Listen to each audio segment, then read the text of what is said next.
আসসালামু আলাইকুম রহমতুল্লাহি ওবরাকাতুহু। গুড মর্নিং বন্ধুরা, কেমন আছো? আমি আলহামদুলিল্লাহ অনেক ভালো আছি। বলছি মালয়েশিয়া থেকে রাসেল জিওডি ডট। সকালবেলা চলে যাচ্ছি ব্যাংকে, কিছু টাকা ব্যাংকিং করা লাগবে। এটা হচ্ছে আমার বসের টাকা, সেলসের টাকা। 1 উইক পর পর আমি ব্যাংকিং করি বসের অ্যাকাউন্টে। তো আজকে যাচ্ছি ব্যাংকে। আমি যদি হেঁটে হেঁটে যাই তাহলে 5 থেকে 7 মিনিট সময় লাগবে, ঠিক আছে? সকালবেলা একটু হাঁটাহাঁটি করা ভালো। ভাবছিলাম যে তোমাদের জন্য একটা ভিডিও করে নিই, তোমাদের সঙ্গে শেয়ার করি, ঠিক আছে?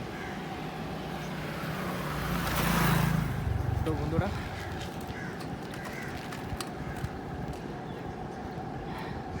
একটা কথা সবসময় আমাদের মনে রাখা উচিত, সেটা হচ্ছে যে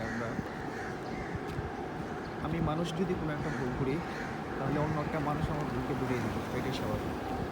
তুমি যদি ভুল করো, সেই ভুলটা কি কোনো পশু পাখি, কোনো জীবজন্তু সেটা তোমাকে ধরিয়ে দিতে পারবে না।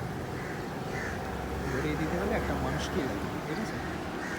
আর এই জিনিসটা সবসময় মাথায় রাখবে, যখন একটা মানুষ তোমার কোনো কার্যকলাপে কিংবা কোনো কার্যক্রমে, আচার ব্যবহারে যদি রং পায় আর সেটা যদি তোমাকে বলে, তুমি অবশ্যই সেটাকে ভালো করে কারেকশন করে এটাকে ক্লিয়ার করার চেষ্টা করবে। হ্যাঁ, সাথে সাথে তুমি রিয়াকশন করবে না যে আমি যেটা মন চায় সেটা করবো, তোমার কি এরকমটা হলে কিন্তু তুমি তোমার যে খারাপ যে দিকগুলো আছে কিংবা খারাপ যে কাজগুলো আছে প্রতিদিন করে যাচ্ছ, সেগুলোকে তুমি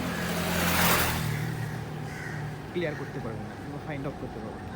অনেক মানুষ আছে যে বিভিন্ন সময় বিভিন্ন ধরনের ক্রাইম করে থাকে, কিন্তু তাদের তাদের ভিতরটা মানে তাকে বোঝায় যে আমি এই কাজটা ভালোই করেছি, কিন্তু আসলে এই পৃথিবীর কাছে, এই সমাজের মানুষের কাছে এই কাজটা খুবই জঘন্য কিংবা নগণ্য, ঠিক আছে?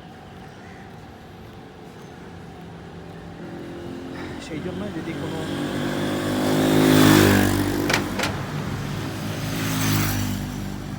মানুষ যদি কোনো মানুষ তোমাকে ভুল করে, তাহলে তুমি সেটাকে সবার আগে চিন্তা করবে যে আমার এই জায়গাটা আসলে রং আছে। যদি তেমনটা থেকে থাকে তাহলে তুমি তোমার জায়গা থেকে সেটা ক্লিয়ার করবে। আর যদি মনে করো না, ওই লোকটা আমার সম্পর্কে নেগেটিভ বলেছে কিংবা মিথ্যে বলেছে, তখন তো আর সেখানটায় কারেকশন করার কোনো কিছু নেই, তাই না?